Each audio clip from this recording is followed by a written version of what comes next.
McEwen wheels in front and was checked. The puck sat there for a moment. Now York is shot. Score! Cam York's first in the National, and it's 2-1 Philadelphia. This is episode 88 of the Liberty Hour. Danny Deemer here with Chris Snubbo. As always, how are you, buddy? Well, we haven't lost a game. We haven't won a game since our last episode. And when was that? November 8th? What, with Anthony? Just got done saying? Yeah. Yeah, the last we time. haven't won a game. That was like 2.5 weeks ago. We still haven't won a game. Our last win was November 8th against the Blues. That was the last time we won a hockey game. Since then, we are 1-7-3. We are the third worst team in the league. Only the Sabres and the Ducks have been worse than us. You know what sucks, too? That was a good win. It was great. After that St. Louis game, I was feeling pretty good, man. Like, not even good to the point where you looked at the team and you were like, okay, this is sustainable. But just content. I guess that's a good. It's just not as bad as this. And I understand the injuries, and I'm not completely throwing the blame on the injuries, but it's just at a certain point, though, when if you're Chuck Fletcher and this is your third team, you getting burned by injuries, at a certain point, I feel like it's the way you put together the team. It's like some players have burned you before. Yeah. Well, and that's the one thing that I've seen on Twitter a lot lately, especially with Mikey on Twitter. I'm sure a lot of people know him on there. And his main thing is, okay, I understand the team's hurt, the talent gap is there, whatever. Obviously, everybody who's been watching these games understands that. But the one thing that he's afraid of, which I completely agree with, and it's one of my main concerns going into the rest of the season, the summer, which could be a huge summer for this organization. The main thing I'm concerned with is Chuck Fletcher, number one, shouldn't be making these decisions for this team. And I'm worried that yet again, another year of injuries where he can point to Dave Scott and say, look, this is why we were bad. Half the team was injured. Give me another year. Just like the same kind of cushy job that he's had for the last 2-3 years, like you just got done saying. At a certain point, you got to just cut ties. And it goes so much deeper than Chuck Fletcher, but it starts with him. And it's kind of just like, hey, rip the Band-Aid off and we'll deal with whatever is beneath the Band-Aid kind of thing. But exactly, it starts with him. And we said it in the summer going into the season. Like, we didn't even need to see this season play out. I don't want him touching this team anymore. Like, handing Travis Sanheim an 8-year deal is stupid. I'm sorry. Travis Sanheim is not a bad player. The deal itself is not bad. The amount of money he is getting is exactly what he probably should be getting. But you, at the stage of where the team is, the state, I should say, not stage, the state of where the team is in, and you don't hand 8-year contracts out to fucking Travis Sanheim. You get that; those are contracts you hand to superstars. Those are contracts you hand out to Nathan McKinnon, Mikko Rantanen, Alex DeBrincat, Johnny Gaudreau. Yes, not Travis Sanheim. It all goes back to what we said in the summer, and I don't want this guy touching this team, and he is. He's actively touching this team for the future. Like, he's not going to be here.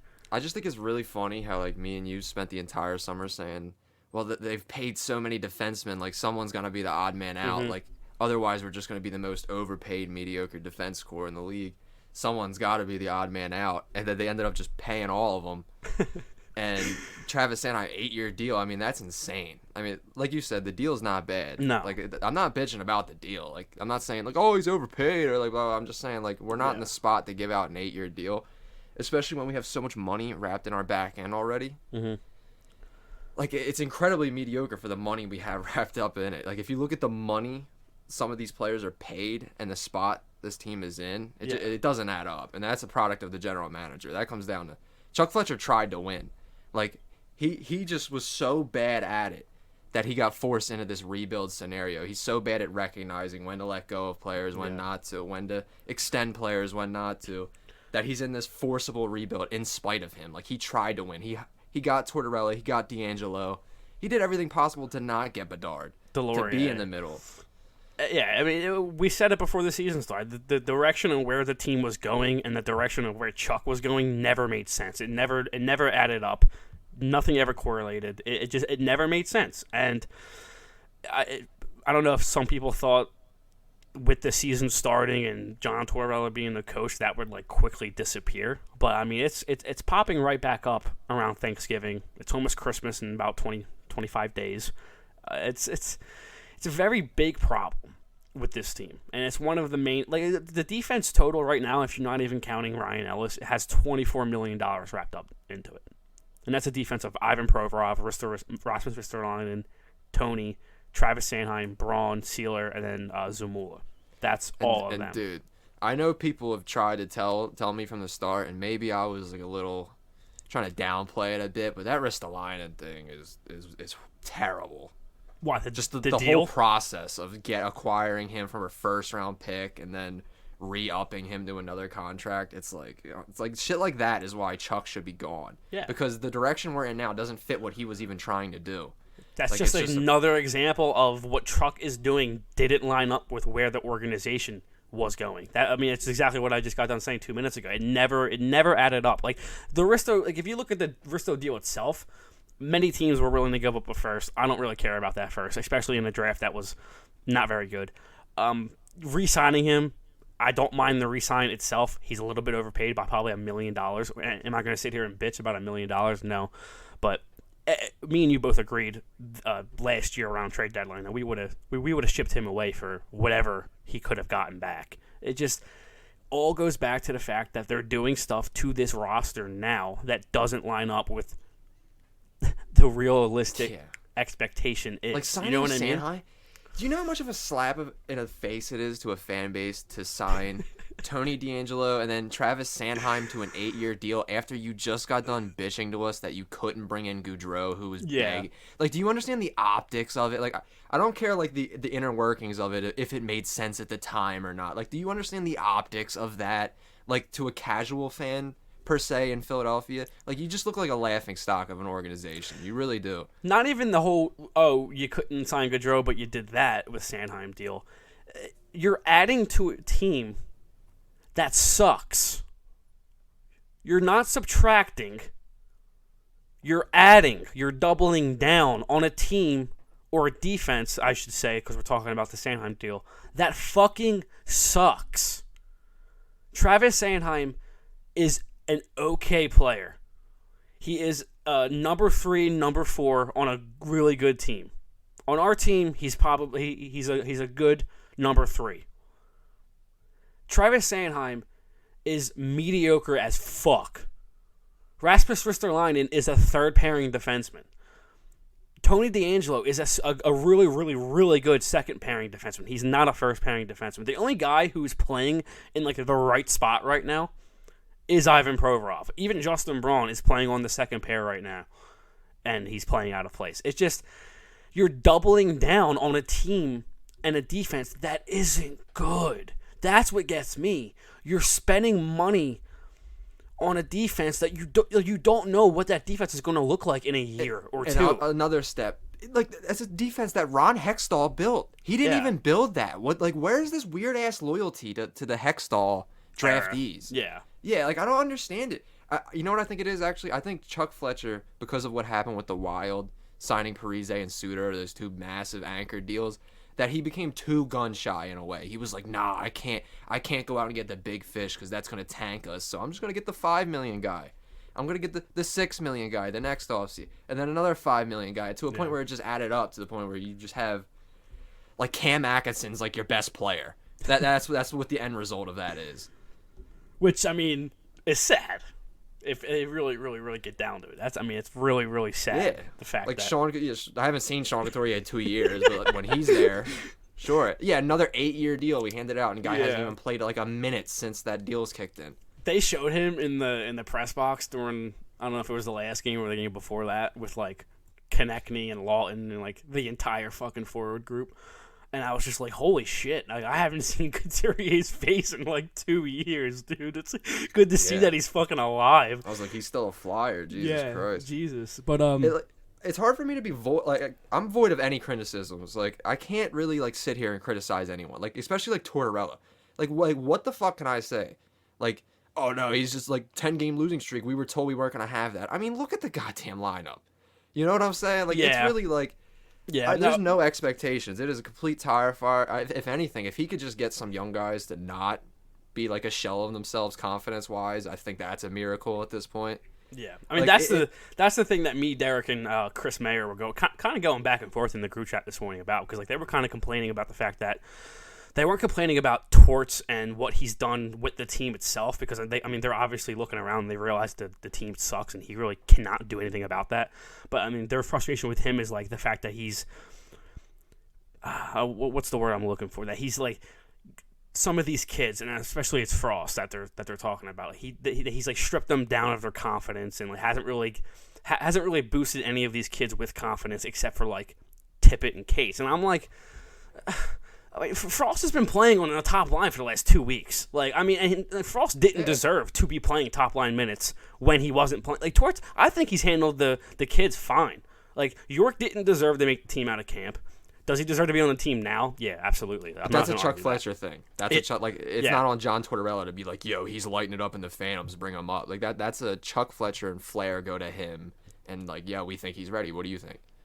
Tippett's been good since camp because Torts has been on his ass from training camp. I remember that one clip during a preseason game. He pulled him aside. It was like, I want to know what you are. Are you a scorer? Are you a banger? What are you? So the leap that Tippett has taken since preseason. I mean, we've admitted on the pod that we weren't very impressed with Tippett in the preseason. So I think his dealings with him, I think his dealings with Noah Cates, even though Cates, he's not an offensive player, so I'm not going to look at points as a way of judging him. But I mean, I think the way he's kind of dealt with Cates and put him in spots that would kind of help him, like putting him back at wing to kind of get his offense back. Like, I think he's given kids opportunities on this team. But, I mean, I understand that it's difficult because you want these kids to take a next step and really prove themselves. But then again, it all goes back to, like, look around you. Like, they have one quote-unquote NHL lineup right now. And that's arguably, and I don't even think you could say the top line right now is an NHL line. Like, the top line right now is Tippett, Frost, Bellows. The second line is Farabee, Sedlak, Hayes. Like, yeah, do I want these kids to take a next step and get some confidence going? Absolutely. But, I mean, it's really hard to do that. It's really hard to gain any kind of momentum when your roster looks like this, man. I mean, it's all I'm looking at is just, do they look like they care? Are they playing 60 minutes? And, yes, they are. I mean, these games are so much more watchable than last year. It's not even funny, personally. Yeah, it's like they're trying. It's like you almost feel bad for them because you see them playing their heart out, and then they just don't know how to finish a game. Like, it's the talent gap. I mean, at a certain point, the talent gap is going to step in and show itself. I mean, they just don't have talent. They have it ECHL bottom six. It's fucking Delorier, Cates, McEwen, Willman, Lazinski, Brown. I mean, that is one of the worst bottom sixes I have ever seen, man. And Chris Vandevelde has played on my hockey team before.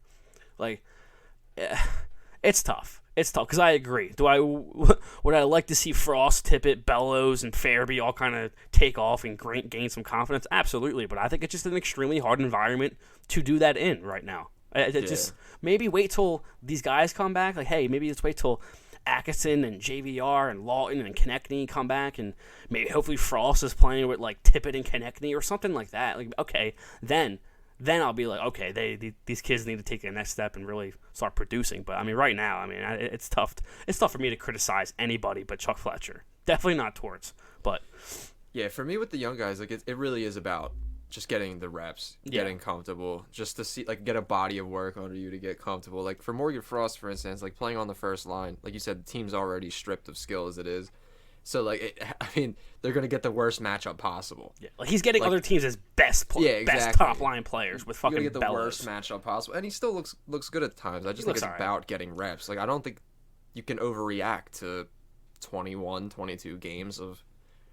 and 10 games of regular minute Morgan Frost. Like, you can't overreact to that. Like, this is, like, you got to see it at the end of the season kind of thing, how Torts has handled everyone. Because it's a big picture thing. He said it multiple times. Yeah, he's approaching the situation big picture, so I think at the end of this season, then we can take a broader view and be like, oh, he fucked up here, oh, he did good here. Because for a while, I thought he was fucking up on Frost, and then he entrusted him in those first line minutes, and I thought Frost was getting his footing under him. And now I'm starting to lean on the side of it's on Frost to really start to step up. Yeah, I mean, I could definitely agree with you, because in the beginning, I mean, me and you would always talk about how, like, hey, maybe let's get this kid playing with a little bit better line mates and on a top line. And, yeah, did it have to take Konechny to go down for that to happen? Yeah, but, I mean, at this point, you're kind of turning to Morgan and being like, all right, dude, you're 23 years old. Yeah, I know you're on a team that is really, really bad, but I need to see something. He scored 2 games ago. Didn't look terrible last game. Like, had a couple of nice setups. Like, he doesn't look bad. Like, I'm not looking at Frost being like, you're awful, bye. But, I mean, he just hasn't done anything with the minutes and players that he's playing with. He hasn't done enough, in my opinion. And to me, it's like, as someone who, you too, as someone who's believed in him for so long, it's like, this is the opportunity we've wanted for you for so long. This is the opportunity we've bitched about for so long. You're on a 1-year deal. You're making $800K, a prime opportunity, first line minutes to stamp your way, if not even on this team, just in the NHL in general, just to make some money and get yourself going. That's natural motivation. Like, I really thought he would start to take off this year, and there's still time. Yeah, like you just said, we have to take a step back a little bit and be like, okay, it's Thanksgiving just passed, and this team's dog shit. And who knows, by February, who knows, after months of playing with Tippett regularly, and then maybe Konechny comes back and there's some chemistry there. Maybe they form a line, like a trio there. And then maybe by March, they're flowing. Who knows? Or maybe by March, he's on the fucking Maple Leafs, because we just, NHL Rumors Daily got asked a question, which player, if any, do GMs call Chuck Fletcher about leading up to March? And he quote tweeted and said, Morgan Frost, they've been calling, which I'm not surprised at all. Like, if he does get traded, some smart ass GM, I think it's going to be either Yzerman or somebody up in Tampa, whoever's the Tampa's GM, is going to grab him and throw him on wing with like a really good center, and I'm going to fucking freak the fuck out, because he's going to be buy low too, right? Like, I guarantee they're going to give us some like plug defenseman, but because he like hits and he once played for Minnesota, Chuck like loves him, and he's like, oh, he's a great identity guy or whatever. You just know. I'm kind of hoping Marco Rossi just got sent down to the AHL by Minnesota, and he's kind of been like bouncing in and out of their kind of like Frost has with his career with the Flyers. Honestly, call them up. Be like, you guys just want to do a quick little swap, 1-for-1, kind of a skilled prospect that hasn't lived up to expectations for a skilled prospect that hasn't lived up to expectations. Let's make a little 1v1 swap. I'd be okay with that. Marco Rossi would be really cool here. That'd be like the only way I wouldn't be a little bit sour about giving up on this kid this early. Personally. Dude, I gotta say, the Minnesota Wild, man, must be tough being a fan of that team. I mean, it's tough being a fan of the Flyers, trust, but yeah, I mean, if I had Kaprizov and I was still like a pretty bad team, I'd be pretty upset. But I don't have one guy on the like my leading scorer is Kevin Hayes, bro. Like, not to shit on the guy, but dude, I watched this guy. No, let's shit on him, dude. It's deserved. Can you shit on him? He's 22 points in 22 games. I mean, I know a lot of it has been like Mickey Mouse points, and I'm not even saying that because like to be a dick, but some of his points are just they're just a joke, right? Like he'll throw a potato on the net. It bounces out to Tippett. He does a dangle, throws it to TK, secondary assist. You know what I'm saying? Like, no, Lizinski's first career goal. Hayes like throws the puck from the point, just a grenade, bro. Spin-a-rama. Like, could have easily landed in someone's like fucking skate and so go the other way, bro. It was Frost elevates that shot top left. It's getting gloved down by Olmark, dude. You know what I'm saying? Like, it's just that kind of shit. Not even to make excuses, but it is funny. But let's move on to Cam York, and yeah, I mean he's a topic of discussion, obviously on Twitter, with me and you, obviously, and especially our guy Derek over at the Liberty Line. Dude, he's impressing. He's first. He's tied for first on the Phantoms in points. 3 goals, 9 assists, 12 points in 16 games.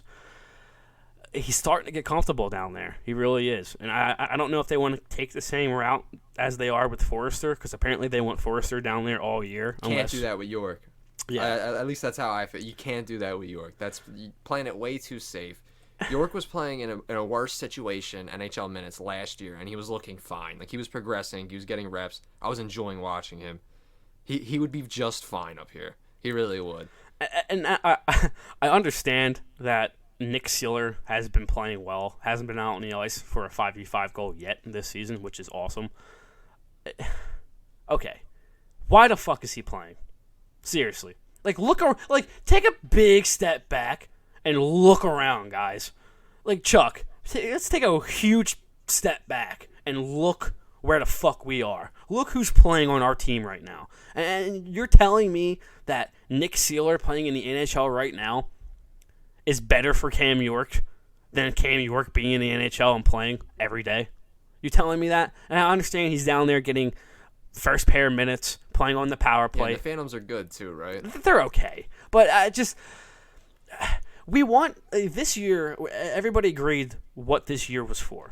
Yeah. It's getting reps for the young guys. Getting reps, yeah. Building a foundation. Seeing who's going to be here for the long haul. Getting these kids reps.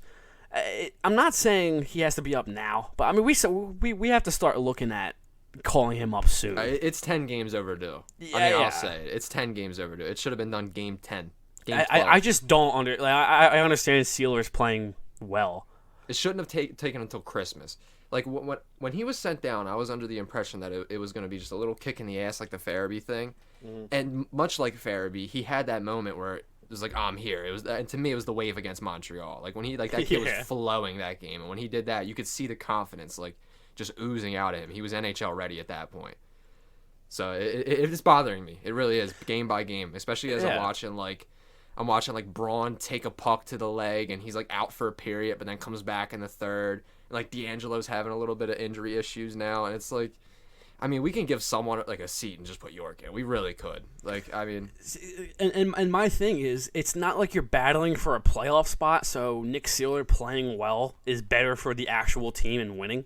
You know what I mean? Like we are fighting for Connor Bedard and Adam Fantilli right now, and I'm glad. Yeah, I'm very excited about it. Absolutely, but it just doesn't make sense to me. From a development standpoint, like, okay, maybe is he getting better minutes over there in the NHL with top line?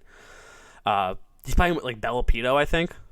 Belpedio over there with the Phantoms. But, I mean, I think him playing on, like, a second pair with Gristo or Braun would be fine. I just think giving him NHL minutes now is better for his development. Because where is he going to be playing in a couple months? The fucking NHL. Where is he going to be playing next year? The NHL. So let's get him in here now while the team is dog shit. Get a top 3 pick with York and Frost and Tippett and Farabee playing games every night, even if they don't fucking look good. And let's see where this goes. But, I mean, playing Nick Sealer like this, as if we're going to make a fucking playoff run. Oh, he's playing well. He hasn't let a 5v5 goal up. I don't give a fuck, dude. We suck. We lose. We're on a 10-game losing streak. And you're talking about how he has to give up a 5v5 goal? I don't give a fuck. He sucks. I mean, let's get a kid in here. What's funny about that is if we're on a 10-game losing streak oh and he hasn't let up a who's letting up all the 5v5 goals then? You know what I'm saying? If it's not Nick Sealer and Rasmus Ristolainen, yeah, which that's the pair, so it's not them two, then you're telling me Travis Sanheim fucking sucks. Or you're telling me Provorov fucking blows. Oh, man. You know what I mean? Like, I don't care that he looks good. He's a veteran. I don't give a fuck, dude. Look around. We as suck. An organization, as Chuck Fletcher, bro, you are on the fucking hot. I mean, no, he's not. No, he's not. Sadly, he's not. He should be. Like, he really should. I'm gonna act as if in the fan base he is though, because this fan base is about to explode on him, dude. You got Fire Fletcher chance breaking out during a power play at the game. I love that. Let's keep that one it's going. Fucking great, dude. Yeah, let's just keep doing the Fire Fletcher chants. Fuck the bags. I don't care about a bag with eye holes cut in it, dude. I want Fire Fletcher, like packed house, screaming it. That's dude. how you send a message, dude. Yeah. I love that. Like, I want him to be in the fucking bathroom in the press box and hear that shit. Like, that's how loud it needs to be, dude. Man. Yeah, the other night he like went to go see what was it, the Phantoms game or whatever. It's like he's avoiding watching the team. It's that bad. Yeah, like you're telling me he's going to He's going to Boston College. He's going to Allentown. Even he don't want to sit here and watch this. Like You don't want to watch your own creation, dude? You sat back this summer and acted like we were a fucking playoff team and added Tony DeAngelo and Nick DeLaurier like we were a fucking grinder and a fighter away from competing. Like we were Tampa and just got swept by Columbus 4-0 and had to add some grit to our bottom six and we were ready to fucking go. Like, these decisions that this GM has made and the fact that he's not fired, the fact that he still has a job every morning is absolutely insane. If I were to walk into my job for the last 3 years and do the bare fucking minimum and leave, I would not have a job anymore, dude. If I bullshitted to my boss why the fucking wall plates weren't jacked yet for 3 years, I wouldn't have a fucking job, dude. Like, this guy has bullshitted his way through a job for the last 3 years, and I don't see it ending. Like, I don't see him getting fired at least this season. Maybe into the summer.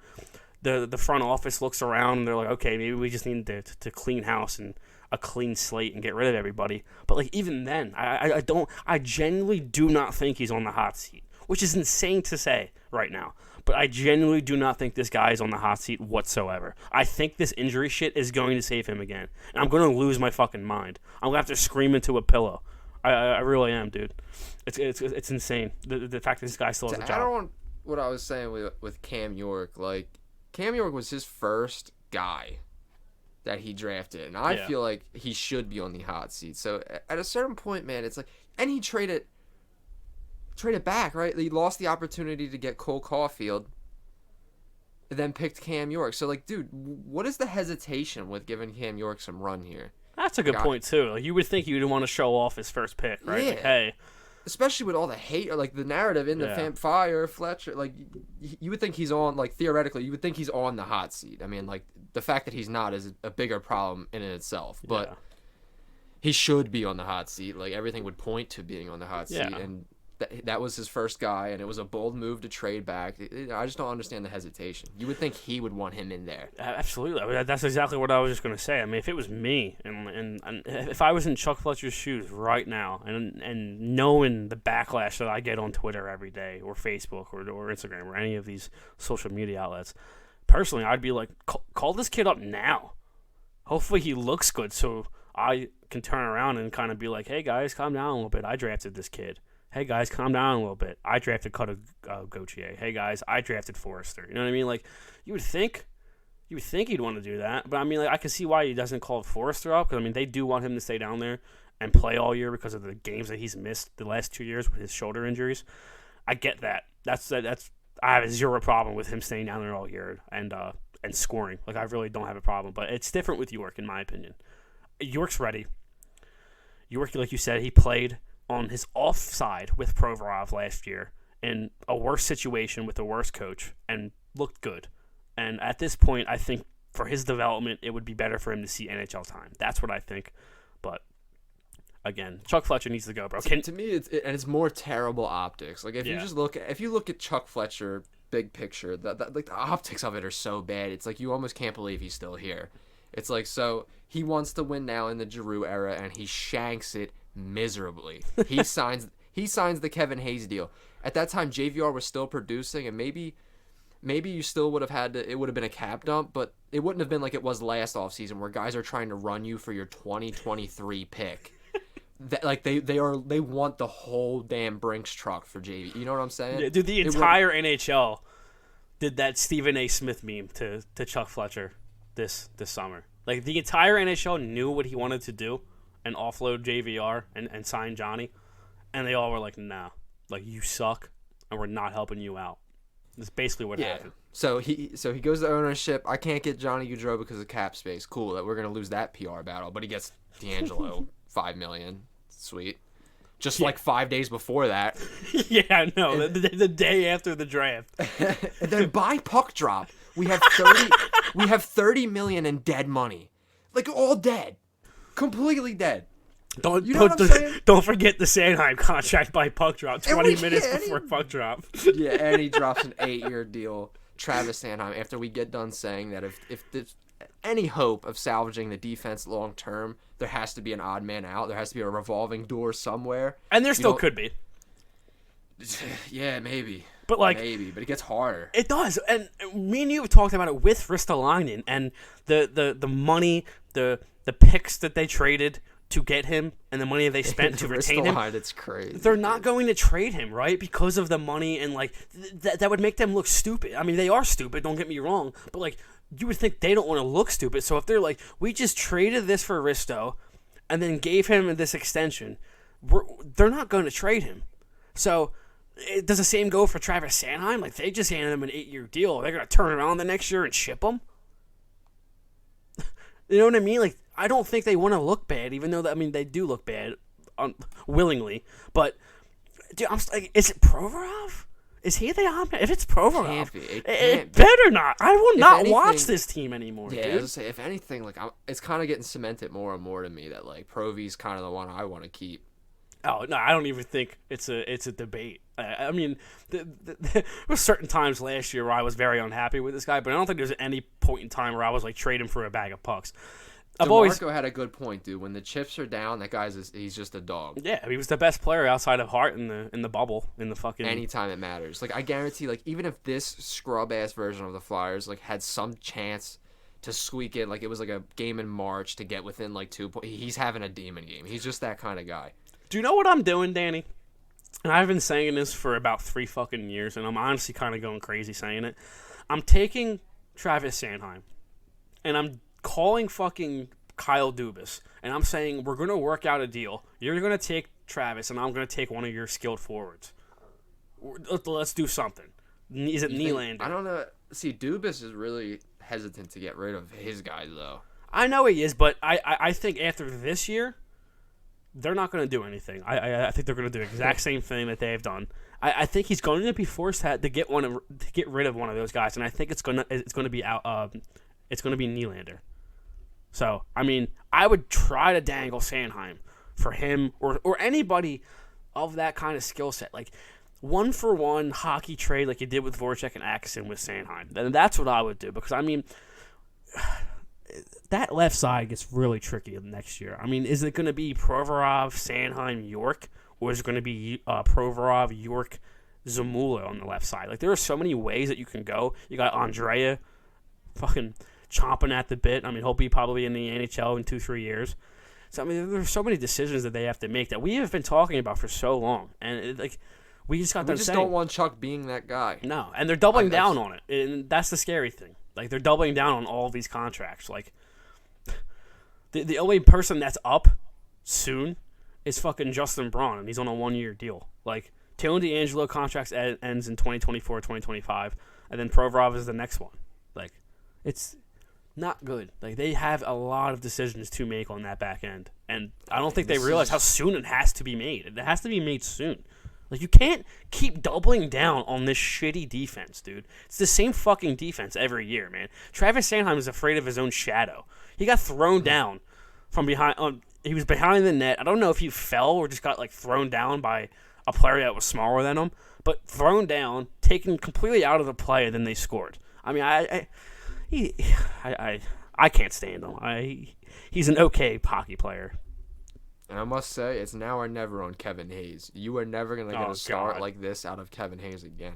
Ever again. Because the only reason why he's getting all these Mickey points is because of the opportunity. And say, like, next season we get a little better and he's going to be lower in the lineup, less opportunities, and he's going to be trash. I'm telling you. He's going to be the next JVR. So we have to strike while the iron is hot, I believe, and figure out a way to get Kevin Hayes out of here. I mean, there's no way he wants to be here, right? Like, Torts is, like, dogging the guy in the media all the time. Never seen a guy that's a point per game through 22 games and still be in Torts' doghouse. I mean, he's not even playing. Dan, he's not playing his natural position when, like, half our centers are in the IR. I know, that's crazy. Like, I mean, that right there it tells you he's not his favorite. I mean, I agree with you with getting rid of him. I mean, I think a lot of fans would agree with you, but I mean, I don't think they're going to trade him. I mean, especially with the center depth that we lack. I mean, so if Cutter comes in around February, March, and he looks good, like if Cutter could have a really, really strong end of the last of the month for the Flyers in like his first NHL stint would be great going into the summer. So if he can come in here, if Couturier's back next year, I mean, I don't know how many times we can count on this guy to be back next year. But right now, I'll say I'm counting on it. So Couturier and then Cutter.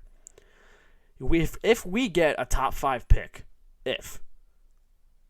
you're going to draft either Bedard, Fantilli, Michkov, Carlson, or Jaeger. I mean, any of those guys, maybe not Benson or Jaeger, could probably play in the NHL right away. Like, Bedard is absolutely going to play right away. Michkov, obviously, he's not because he has the KHL deal. Fantilli is absolutely going to play right away.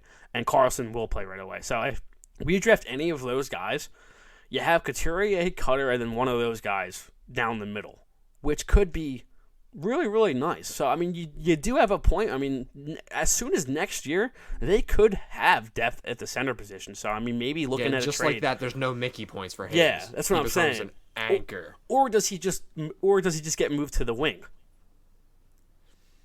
Like, it's tough because I don't know. Are they going to throw? Even then, though, I don't see him getting this level of production again. I just don't. Are they going to throw Cutter at 2C next year? Coming out of who knows? Like, there are a lot of scenarios. But I mean, if we get Adam Fantilli, he's playing center right off the bat, and he's playing in the NHL next year, and he's probably good enough to be your 2C straight out of camp. So, I mean, I don't want to get my hopes up.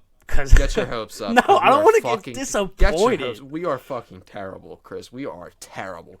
And I'm telling you, if we get down to the bottom of the standings, bottom of the league, and on lottery day we get edged out by the fucking Ducks or like the Sharks or the Coyotes or something, I'm done. Like I'm all in on this thought because to me it's just like getting leapfrogged by the Coyotes in this lottery would be such a encapsulation of my fandom as a Flyers fan, just disappointment, and I'd be done, dude. You know it's going to be Chicago, right? Chicago's going to leapfrog us for number one. Just get one or two. Just get one or two. That's the only thing I care about is like finish at the bottom and just get one or two or 3, dude. Like no. I definitely I'm taking anything. Don't get me wrong. I'm taking 3, 4. I'm even taking 5. But absolutely, if you can just nag me 1 or 2. There's no disappointment there. Like, if I get number 2, there's 0 disappointment. I'm not going to be like, oh, damn, fuck, I didn't get Bedard. Like, this guy's Fantilli's going to be a superstar. Yeah, exactly. Probably with Michkov as well. I mean, I don't know. No, probably with him. Like, the only reason Michkov is not being talked about right along with Fantilli and Bedard is, number one, the Russian factor. Like, all the shit that's going on right now. I mean, look at Fedotov. Like, all the shit that's going on with Russia right now, it's scary. Yeah. It's very scary with Russian players. And then number 2, he's signed to a KHL team. Those players aren't assets right away. Yeah, through 2025. So, if you draft Michkov, you're developing, probably tanking again for another year or 2 until he comes over. And I mean, if I'm at 3 and it goes Bedard, Fantilli, dude, I'm running up to the podium to draft that kid. I'll gladly wait 2 years. Let's run back another tank, dude. It matches our timeline perfectly. We got 2 first-round picks next year. Exactly. We'll run it right back. Exactly, dude. I will gladly take Michkov. I mean, that kid is unreal. The only reason why he's not, I mean, he's still being talked about as a top 2 pick, even with the Russian shit going on. He's incredible. Like Bedard, Fantilli, and Michkov. I mean, all 3. I mean, even Carlson. All 4 of these guys have actual chances to be like franchise-altering talents, which is absolutely fucking nuts to say about a top 4 or 5 in a draft. To say that a top 4 in a draft could change each of those franchises for the better is nuts. And I don't even think you're going out on a limb by saying that. Like, Bedard is absolutely unreal. Fantilli has the size, the speed, and the skill combination unlike I've ever seen in a very long time. Like, he's a guy with the hands of McDavid who will fucking shoulder you in the chin like Lindros, dude. Like, he doesn't give a fuck. Cutter the same way. Like, Cutters will shoulder you in the chin. And then you have Carlson, who's like a Clayton Keller times 1,000. Like, the guy's just a skinny, extremely skilled center who is elusive, extremely smart. I mean, just this draft's incredible, Dan. And like we're gonna be talking about it a lot on this pod. I'm gonna be talking a lot about it like with you on text. I mean, it's just it sucks this season. Don't get me wrong. It sucks seeing our players hurt. It sucks seeing our team get outmatched every time we touch the ice. But I mean, if this ends in me getting Bedard, Fantilli, Mitch Carver-Carlson, it was all worth it, dude. I got a feeling we're gonna look back on this and be like, this was lucky. Like we got lucky because everyone got hurt. Everyone got hurt. We were not in a position to ruin the tank ourselves. We were forced into being very terrible in a year where it's everyone wants to be bad. Like I said to you the other day, like if you're not winning the cup this year, like what's the point? Like you should want to do this because these don't come around often. Like last year, me and you were sitting around draft lottery hype about Shane Wright or Slavkovsky. Like that looks like nothing compared to this year now. Ew. Like this year looks like the real dance, you know? It is the real dance, Danny. Like this is. Like, I remember me and you going into the season. After we hired Tortorella, saying, "Oh damn, man! Like why couldn't we have that? Why couldn't we have had that year last year? Like Tortorella's going to drag us into like a 15th pick, blah blah blah." And now, I mean, like we have like this isn't just us talking out of our asses because we're losing hockey games. Like this is, they seriously have a chance to land a top 5 pick. And there's this guy on Twitter. His name's Byron Bader. And I think he works for a website that like analyzes prospects and like puts them in cards and projects them and stuff like that. I'm pretty sure it's called hockeyprospecting.com. Hockeyprospecting.com. And he tweeted a bunch of his tweets today were about the top 3. And his one hockey card about Fantilli, he'll have like the prospect stats on the left, and then he'll have the comparison to the right. And I'm not trying to give Flyers fans like PTSD or call this guy Eric Lindros, but I mean that's who he has him compared to right now. Like his comps were Lindros, Danny Briere, and Connor McDavid. But I mean, obviously we're not calling this guy Connor McDavid or Lindros, but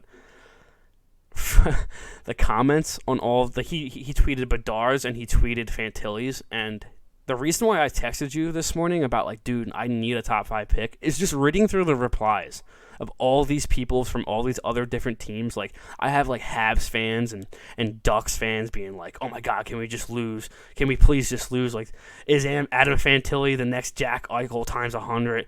Like I got Detroit Red Wings fans being like, can we please draft this kid so we can put up with Larkin and Raymond and all this shit? But like, this draft's special, man. Like it really is. So it would be poetic if it came down to us in Chicago again, but we got 1, they got 2. Oh my God! And then like Fantilli forgot how to play hockey or something. Like, dude, honestly, with just our luck, it'd be the reverse, dude. Yep. You know it would. Absolutely. You know it would. Sadly.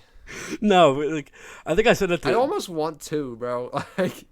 Why? Just so you don't have to take the wrong person first? Yeah, take the pressure away. But, like, I mean, is there really pressure, though? Because it's kind of clear. I mean, like, if Connor Bedard's been atop the boards in this stacked draft for so long, I don't see a GM going off course. But nah, it's going to – I mean – he's so good. If it's anybody but Bedard at number 1. Like, this ain't Shane Wright, dude. Like, Bedard's crazy. No, dude. Bedard's going number 1 in every draft in the last, like, 10 years besides that McDavid draft. Maybe not the Austin Matthews draft. It could be that's a very good discussion. But I mean, dude, Fantilli is going number 1 in a lot of those drafts. Honestly, going above Matthews because I feel like yeah, I think so too. Yeah, I feel like Matthews immediately exceeded expectations. Like he scored 4 goals his first game, and it was like, whoa, holy shit. See, I was never surprised with him. Like I always knew he was going to be a fucking like. I understand 4 goals your first game is fucking nuts, but. Like I was never like, yeah, that's crazy. Wow, Austin Matthews can shoot the puck or or something like that, you know. But yeah, I mean this draft is like Adam Fantilli would have went number 1 in the last like 5 drafts besides the Connor McDavid draft in like 2015. Like that's how good this kid. Like it's insane, dude. Like he's a freshman. He just turned 18 yesterday. Not yesterday, last month, and he's 10 goals, 15 assists, 25 points in 14 games, and he's second in the NCAA. 10 years away from his prime. 10 years. Nuts. He's the second in college hockey in points as an 18-year-old playing with grown fucking men. Like, give me one of those 2 guys, dude, and you like I'm gonna be sitting here saying like, yo, those guys, I got one of those guys, and they're 10 years away from their prime.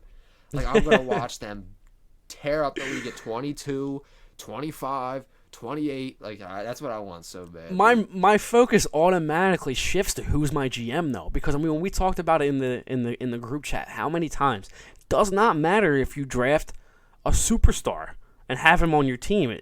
When we see it with McDavid right now, and I mean they have 2 franchise-altering talents who are going to be Hall of Famers one day, and they haven't won a cup yet. I mean those two fucking players should have a cup by now. Those are. Toronto hasn't won a playoff series. That's what I'm saying. Like you need to have a team around that player, and that's where my focus is going to shift to once we draft. Hopefully one of these kids, man. Like, it's who's my GM? Is it Briere? Is it an outsider? It better not be Chuck Fletcher. Is it you? Is it Danny? I mean, I would be completely fine with that. I really would. I would ask to be your assistant, obviously, but I mean, I'd rather have you than Chuck Fletcher, if I'm being honest. But I think you would have this team in better hands right now if you were the GM since like the bubble. I really think everything would be a little bit better. It would be, trust me. And then that's a testament to how bad he is. That's not me giving myself much credit.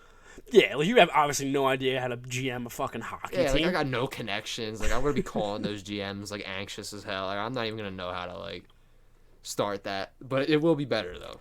I think the only thing that I would be good at is trade negotiations, bro. I'd be calling teams like, everybody on this team is available except Hart. What's up? What's up?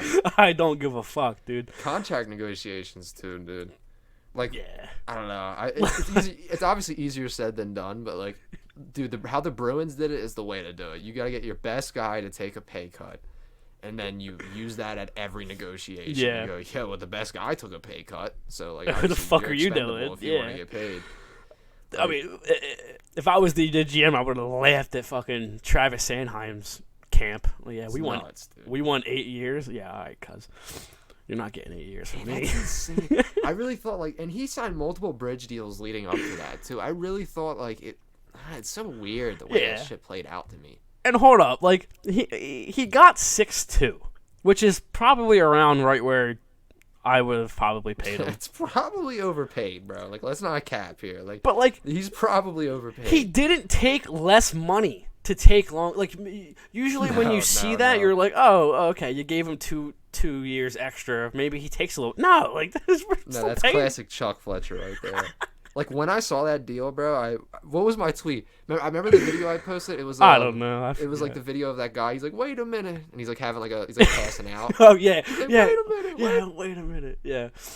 It's just the Travis Sanheim. I mean, we talked about it once it happened. It never made sense, dude. Never made sense. Nope. Now we got him locked up until he's 34. Like that shit's nuts to me, dude. And the team sucks. We're doubling down on players, and the team fucking blows. And there's no dude. hot seat. Like last year, last year was so bad. I'm sitting here every podcast. I want half the fucking team gone.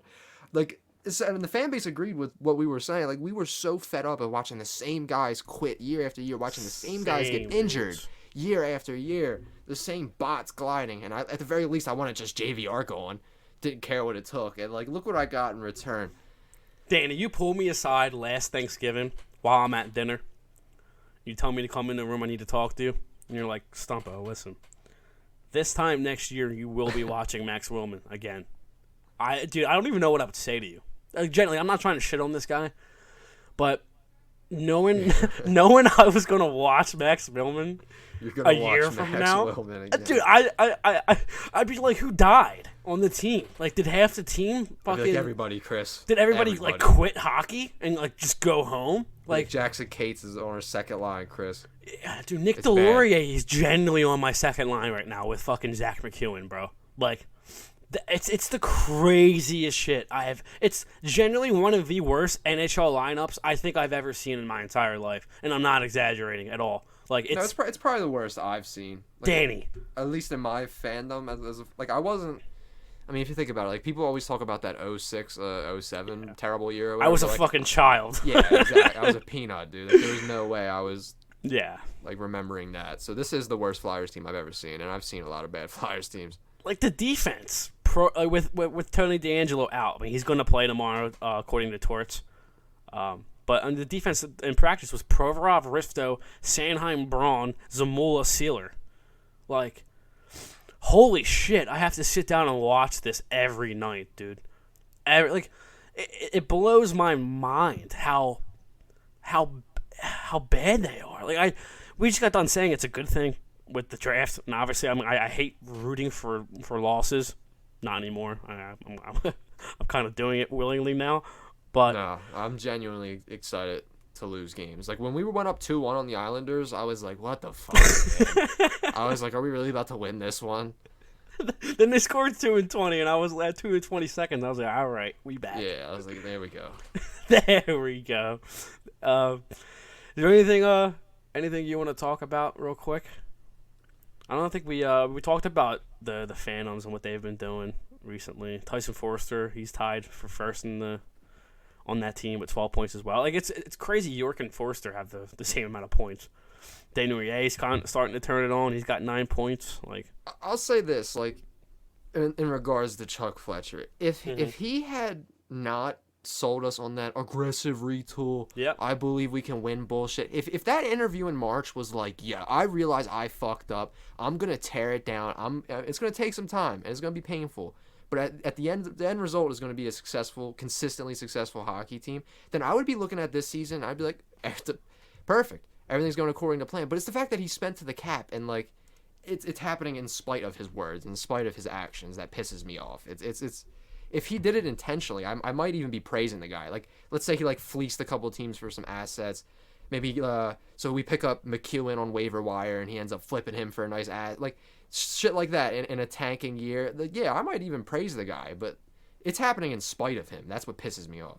Yeah, like hopefully I'm seeing Sedlak getting shipped out for like a 4th round pick at the trade deadline. Like hopefully this is just kind of showcasing. But him. like if that was a part of the plan from the beginning, like yeah, like McEwen, like we're gonna flip him for an asset. Guys like Sedlak, we're gonna flip him, and like maybe even we'll flip Braun at the deadline again. Like I don't know, some shit like that. Like if he did all these things and like pulled off some maybe like a Kevin Hayes trade mid-season and got like a young player who's not like great obviously because like what kind of return are you gonna get, but just anything in return, like I don't know, dude, like it could be a whole different story for Chuck Fletcher, but it's just the fact that it's happening in spite of him. Like everyone got hurt, so like you can't be like, oh, he did his job, because I'll see people that'll be like on Twitter all the time bitching, and it'll be like Flyers fans are saying fire Fletcher, but they wanted a tank anyway, and now that they're getting one, they want Fletcher gone. It's like, no, it's because it's happening in spite of him. Like if he had planned the tank, it'd be different. Like we started the season 7-3-2, boss. Like it wasn't always like this. Then the entire team died. So like, yeah, and he's got to go. It's step number 1. I'll never feel safe until he's gone. He signs middling contracts. He's too hesitant to go for the big fish anymore. I don't want him transitioning my hockey club into the next era. I just don't. Not me either. But that Twitter account that I sent that one tweet to you said it best. I mean, he went into this season over the summer knowing Ryan Ellis is probably never playing hockey again. I'm sorry to interrupt you. Okay. But I just want to laugh at this with the Ryan Ellis thing. It's funny that when that happened, that looked like a slam dunk win. That move, like I thought for sure, I was like, oh, that's a Chuck Fletcher win. Like finally, he's got one. Yeah, he's got one win you can point to. So we get rid of Phil Myers and Nolan Patrick for Ryan Ellis, and then so Ryan Ellis comes here, dies, and then they flip Phil Myers, the Predators, for Ryan McDonough, and he's not bad. He's not bad over there. He's playing pretty good. It's crazy. Nashville ends up winning the whole thing. It's wild, dude. Chuck Fletcher sucks. Ryan McDonough is one of the best. Like, that's a real veteran defenseman that you want in your lineup for a playoff run. Like, not Nick Sealer. Like, Ryan McDonough is one of the best right now at this stage of his career. One of the best third-pairing left-handed defensemen in the league. Like, he is really, really good. Like, I would take that man on my team if I was on a playoff team any day of the week. $4.7 million too, so it's less than Ellis. Like Nashville played that beautifully, bro, and it pisses me off because I thought we played it beautifully. Less than Sanheim. Like that's crazy. Nashville always has been defensive gurus, though. I remember one time we were drunk a couple years ago. We pulled up the Predators cap friendly during their Stanley Cup year, and their defense probably made less than what our defense is making right now. during the Stanley Cup years. Swear to God. And it had like it was all-stars good. on them. Yeah, it was good. It was like Yossi, Subban, Watson, Ekholm. Ellis. Like it was crazy. Yeah, Ellis. Like it was crazy. But no, like that Twitter account, he said it best. Chuck Fletcher went into this season over the summer. He knows that Ryan Ellis is probably going to play hockey again. You know Kevin Hayes is recovering from 2 groin surgeries. He's probably not going to be 100%. You know Sean Couturier just went through 2 back surgeries. You know Cam Atkinson. These are players you gambled on last season and they failed you. That's what I mean. Like you went into this season, you knew you were going into a season where things could easily go wrong, and these players could easily get hurt again. You knew Farabee just had fucking neck surgery going into this season. You know what I mean, man? Like, and then you still add to the team as if they're going to do anything because you hired John Tortorella, and it all goes back to that. I don't trust this fucker. He just goes with the win, bro. Yeah. He, like, 1 second it's aggressive retool. The next it's, we didn't sign Goudreau because this is a stabilizing year. It's like, all right, what the fuck is it? And then you get into the season, and he wants to win games, and everyone, like, Cam York gets sent down. Steelers playing because we want to win games, 7-3-2. And now it's like, we're completely content with all the losing, all the tanking. This is what we wanted all along. It's like, no, dude, you're just going with the fucking wind at this Absolutely. point. Like, you have no direction at all. I want a guy with direction. Like, I'm so jealous of teams like the Islanders with Lou Lamoriello, like a guy who really sets the tone from the fucking top. Even Toronto. Like, Brendan Shanahan went in there and turned that whole org around, starting with the Babcock hiring and then getting them in a rebuild to get Austin Matthews. But it all starts with one guy who has the fucking direction, like, in sight. And, like, Chuck Fletcher's just not that guy, dude. No. Like, he is terrible. I agree. I can't stress it enough. Like, I'm not normally like this. Like, no, I hate getting on here and still complaining about this guy. I really do. Like, I hate having a pod where it's just us bitching. But, I mean, that's the only thing. Like, dude, they just lost 10 games in a row. Like, it's not even about the losing. It's like, I want to lose, but it's like, it's the fact that we lost 10 games in a row and this team is up to the cap ceiling. Like, that's the problem. That's what it all comes back to, man. The direction has never made sense. But real quick, from our last win, which was November 8th, we've played 11 games since then. 1-7-3. First of all, guess the percentage of where we scored on our power plays. Guess. Since then. We are the worst in the league on the power play. I'll give you that. We are 32nd in the league at power play percentage. I gotta guess percentage. I need you to guess. Keep in mind. Percentage? Keep in mind, yeah. Last year they were 13%. The last 4.8. 6.7. Oh my god, I was close though. Very close. I knew it was terrible. It was like 2 for 38 or some shit. I knew it was bad. 6.7, Danny. Like, are we on the fucking power play, dude? Like, might as well. Like, we fuck it, bro. We might as well be out there. I guess the PK, again, 32nd in the league since then. Since the PK 32nd. 32nd. They are the worst team in the league since the last win. Damn, even the PK, huh? 62%. Oh no. Yes. Oh no. Dude, they are. That's historically very bad. Danny. Has anyone ever been worse than that? Like during how long of a stretch of games is that? It's 11 games for 11? one. Yeah. Has there been a worse 11-game penalty kill stretch? I mean, there probably is. That's right? something I will definitely look into, but I doubt it, dude. Because that's really bad. Yeah. Like, this is really bad. And dude. we have the third most losses within that span. And the other two teams that are ahead of us, the Ducks are number 1 and the Sabres are number 2. This is another thing I wanted to say, dude. Can the Ducks chill the fuck out? Yeah, I know. Stop losing so goddamn much, dude. They are real bad. I picked them as my playoff surprise, dude. What the fuck? What happened? They got no structure. What? No structure. I haven't watched a one Duck game this year, bro. So I couldn't it's literally just like the young guys going wild and like goal again. It's like. So you telling me it's open hockey over there? It's fun though. It's fun to watch. Yeah, it's real fun. Like the other night, I watched the Toronto Anaheim game, and Anaheim was up, or Toronto was up 3-1, and Anaheim would just like let their young guys loose in the third, came back in the game and beat Toronto. It was nice. Fun. But those two teams that are ahead of us, the Ducks and the Sabres. Ducks are number 1, Sabres are number 2. Both of those teams have only played 9 games. We've played 11. So it's bad, dude. I mean, they've had more losses in less games, so it makes them a little bit worse, obviously. But I mean, let's go with the Sabres, man. They looked red hot to start the season. They do. They have been doing the same thing since I was 15 years old, Danny. They start out the fucking first 2-3 weeks looking like, oh, are the Sabres finally a playoff team? Tage is crazy. Oh, Tage is awesome, dude. Like, and he's not the only one. Like, Dahlin, even Skinner's picked it up as of late. Would love Tuck is a good fit there. Like, I can't believe this like fall from earth that they've had. Like I thought at least they would be like a 500 team consistently. I mean, yeah, me too. I mean, could any young flyer do what just Tage Thompson just did? Like Frost, No. Could you do that, bro? He has 26 points in 21 games, bro. No, but I must say, after seeing what Tage Thompson doing his thing, I know he's like a bit taller than those guys. Like, it definitely gets me excited for like the possibility of having like a good power forward and Gauthier and maybe this upcoming draft as well. Fantilli, yeah. I need you to get familiar with Adam Fantilli and Carlson. I'll send you a couple clips with Carlson, but all 5 of those guys I need you to get very familiar with, and I'm sure you will over these next 3-4 months, man. Like, I have never wanted to fast forward to a fucking draft lottery. I have never wanted to sit in front of a computer and stream a draft lottery with you more in my life. I'm gonna be nervous that day. Like, there's nervous. Gonna be like I'm not gonna have nerves for any game day this year at all. But that day, I'm gonna be like, oh shit. It's the future of the franchise, right there, bro. It's do or die, dude.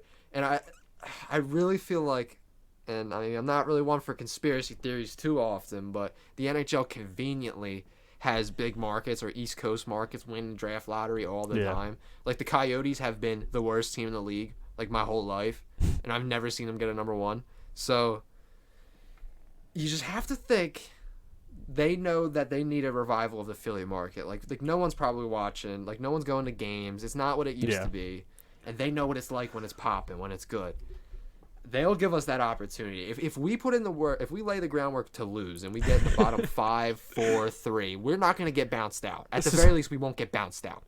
This is hopeful talk, Danny. This is hopeful talk, and I love it, bro. I have to believe it because it's all we got, bro. Because if we get dogged in this draft, like, yikes, I don't know what the hell I'm gonna do. We are currently the 8th worst team in the league right now. So if the season ended right now, we would be in the lottery, but we would be the 8th place team. Yeah, but I firmly believe that Ottawa at some point will get above us. Oh yeah, Buffalo Ottawa's will only get 2. above us. Yeah, the Sharks and the Sabres are 1 point behind us. Ottawa and the Coyotes are 2 points.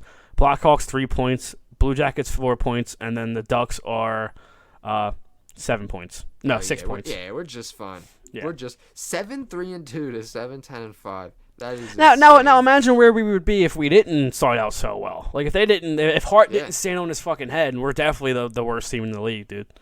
100%. Definitely. Yeah, fuck the Flyers. Fuck Chuck Fletcher. I cannot believe that we're fucking sitting here yet again for another year, dude. We've had one good year on this pod, and it wasn't even a year. It was a fucking. It was like 4 months, 3 months, dude. It's incredible. Even that one is just like bitter when you think about it. Like, dude. Like, that one could have been special. Could have been great. I believe that. If COVID never happened in that year, we went to the Wells Fargo Center in the playoffs. I firmly believe that could have been a special year. Yeah. But it was just. The magic was gone. Hockey gods hate us, bro, so it's cool. It's whatever. I don't know what the fuck we did. That's why they owe us this one, dude. Yep. They fucking owe us this one. Not even like the organization. I'm talking about like the fans, like us, me and you, dude. Like, we have not had a consistently good team at all. Not once. It's misery. Like, we ask for fucking crumbs, bro. Like, we are sad individuals. I'm really like, yo, can Frost score in back-to-back games? That'd be cool. We are sad people. We come back year after year, and we set the goalpost for ourselves. Like, the Flyers, like, this year, like, somehow, some way, we've convinced ourselves, like, all right, well, we're going to watch games because, like, we're just going to watch, like, Tippett and Frost take steps. And then it's like, dude, like, you turn in, like, Boston Bruins fans are seeing red every fucking game. Like, you sent me 12-0 at home. Are you kidding me? I know, Are you dude. kidding me? I'd be trying to go to every goddamn game if my team was 12-0 every at game, home. dude. Like, and now it's like, well, if Frost has a good shift and Tippett scores a power play goal, I'm content. Like, no, fuck that, dude. Like, it's getting bad out here. It is.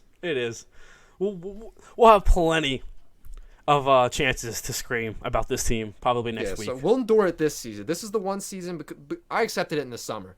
Last season, I had higher expectations. Last season hurt, so I snapped a lot more. This season, from the start, I wanted the losing. I did. I wanted the losing. So I'm going to eat this now. I'm going to take this losing, and I'm going to be appreciative of it. I'm going to be appreciative of the opportunity to get an elite, potentially generational talent.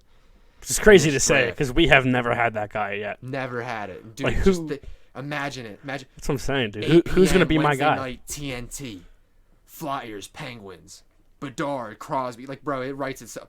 Bedard, McDavid. Yeah. Whenever we take on the Oilers, like Bedard, Pasternak, like, bro, you could do it for any fucking matchup. Like, it really, like, it revives the Flyers. Yeah, bro. I said it to you, I think yesterday. Like, if we get Bedard or Fantilli, I want Boston round 1 of the playoffs, and I want to bounce them so fucking bad, dude. Like, those dudes have tormented my childhood. They are still tormenting me now with the same fucking dudes. The same 3 guys have fucking tormented me, dude.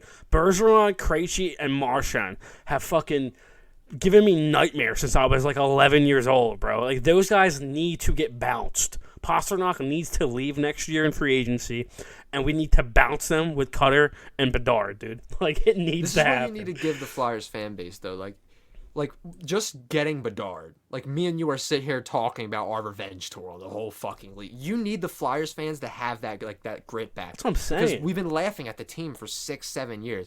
All Philly fan bases are at their best when they're completely behind the team and it's fuck everyone else. And it's not like that with the Flyers. It's not. Yeah, like, look at the Phillies playoff runs, bro. Yeah, I know. Like, even the Eagles, like, I'm sitting there every game just ride or die with this fucking team, man. Like, I love it. I'm here for the ride. It's like, you need a team like that for the Flyers that we can actually have pride in and get behind. It's like, I haven't been able to be like, this is my team. Like, I'm glad this is my team. Like, I love this team in so long. Like, I really haven't.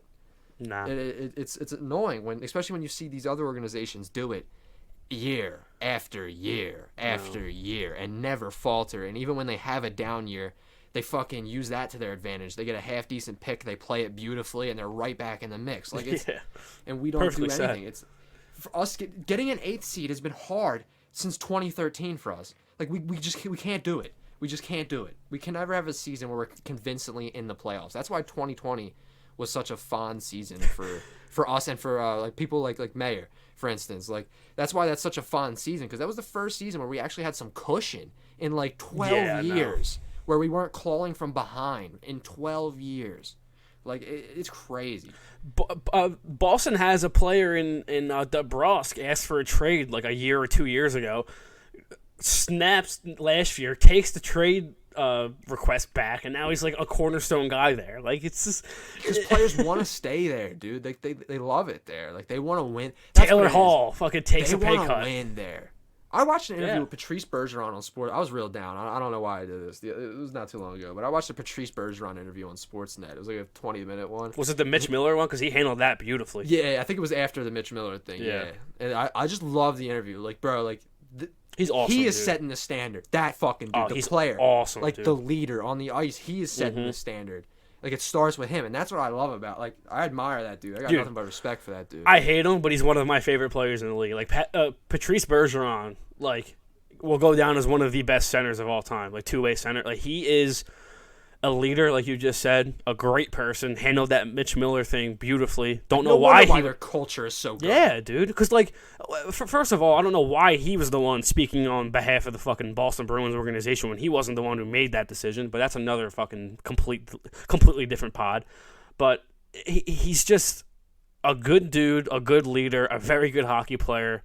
And it's just, like you said, he sets the foundation for that organization, for that locker room.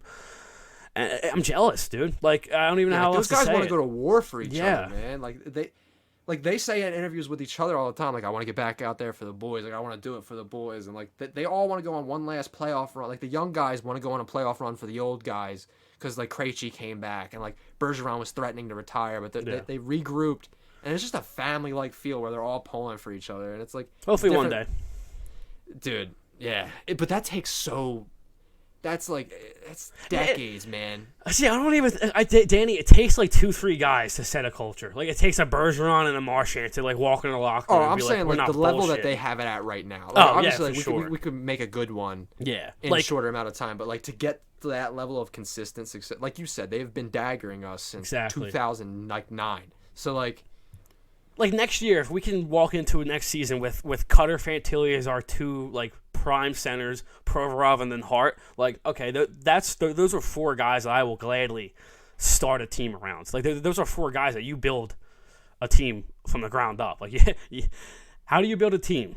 Goalie, number one defenseman, your two centers. Like that's exactly where you start. So I mean, if we can start with those guys, and try to build a culture like that, I mean it's a great start, man. It's a great start. I believe that like Provi doesn't even need to be like a Headman because of how good Hart can be if he had a good team. Like, and how good Provorov is with a good partner. Not to cut you off, I'm sorry. That's true as well. I mean, like we've seen with Provorov, like it seemed like the trend with him was like good year, bad year, good year, bad year, good year, bad year. But like when you break down all of those years, it's good partner, bad partner, good partner, bad partner. So it's like, honestly, I hope D'Angelo stays. I mean, that's another conversation that we probably could have in a different episode. Oh, he will. He ain't going anywhere. Like I just got done saying like 20 minutes ago, he is a very good second pairing right-handed defenseman. Like, to me personally, like I know a lot of people have like their gripes with the guy or whatever, but from what I've seen on the ice and like how he approaches the game and like him fighting, what the amount he does, and when people take runs at Hearts, like it's big for the locker room. It's big for the culture. Oh, definitely. And it's something we've lacked for so long, man. And it's something like I really appreciate it in a guy like Wayne Simmons. Like when Wayne Simmons was in his prime, man. That's why people love Wayne Simmons so much. Oh, he's for awesome. Shit like that. Like he really cared. He really grinded, and he set a standard here. He really did. Did you see the so bad. Did you see the thing that I don't know if he met up with Isaiah or brought Isaiah to a game or something like that, but he definitely did something with Isaiah from the Mitch Miller thing, which was awesome. That's something Wayne. I mean, I'm not shocked. Wayne's just a really good person. Yeah, he's just one of my favorite Flyers of all time, honestly. Dude, me too. Like, brought light to a completely dark era. Yeah. Like, as a teenager watching those teams, like, there was so much darkness in those teams, like, so much mediocrity, and, like, but the one shining light was, like, Simmons was always going to get 30, and he was going to bust his ass off and get 30, like, every single year. And they were the kind of goals that you didn't really appreciate, well, as a kid, I'll say. Like, as, like, a 14-year-old, it's the kind of goals I didn't appreciate until it was after it was gone. You know what I mean? Those gritty goals, those net front goals, always getting redirections. Like, it looks so easy, but when you don't have a guy like that, man, you really notice it on a high. Oh, my gosh. Absolutely, dude. Yeah, because our deflection guy is JVR now. He's apparently a deflection master, but I see it like 3 times a year. Yeah, that's why I love it, dude. I just grew up watching Simmons, and he was... Every game I went to, he was always out there giving it his all. He's fighting. He was awesome. Awesome dude. All right, 71 minutes. Let's try to get back on here next week. Absolutely. Let's hopefully get back on after like the 13th loss in a row. That'd be cool. Yeah. Anaheim Ducks. Can you guys get some wins, man? Yeah, let's go. Please. Do they play tonight? Let me check. They don't. Rangers are the Devils are losing. Oh wait, never mind. The Devils were losing 2-0 to the Rangers. Now they're winning 4-2. They just scored 4 unanswered goals. All right, well, dude, listen, we're gonna get into the Devils next episode because I got a lot. Yeah, I actually do have a lot to say about that, and I don't want to because that's gonna start a whole different. Yeah, no, you're good. League of conversation. Yeah, all I'm gonna say is just yet another organization that has lapped us. Completely. That's so funny, dude. It's so annoying, man. It really is. Jack the vibes Hughes. over in New Jersey are incredible. They were chanting "Fire Lindy" like 3 games into the season, and then they said "Sorry, Lindy." Sorry, Lindy. Like, dude, those vibes are incredible. That was cool. I fucking wish. Sabres are beating the Lightning 3-2. Let's fucking go. Tyler Joe scored. His first goal was against Buffalo Sabre to make it 3-2. Dude, the shots are 21-9. Holy shit. Blues are losing 2-1 to the Knights. We need the Blues to step it up a little bit, eh? Good. Johnny Gaudreau just scored. All right. Johnny Gaudreau. Don't talk about him. Don't bring him up. So, like, is he just going to be in Columbus, like, racking up 90-point seasons on non-playoff teams for 7 years? Yeah. Is that really what's going to happen now? Dude, I'm telling you, I said it in the last... Is his only purpose going to be just solely to remove 2 points from the Flyers every time we play him, but not make the playoffs? It was a panic move, dude. He had his heart set on Philly, got told to fuck off, and was like, holy shit, where do I go now? Okay, Columbus? Look, honestly, fuck that dude, honestly, dude. Yeah. I just sort of got, come on, you could have went somewhere else, you fucking bub. Yeah, could have went somewhere else other than Columbus. All right, that was what 80. Episode 88 of the Liberty O. Follow us on all socials at the Liberty O. Follow me on Twitter at TLYDanny. Follow Chris at Chris Stumps. Go Floor.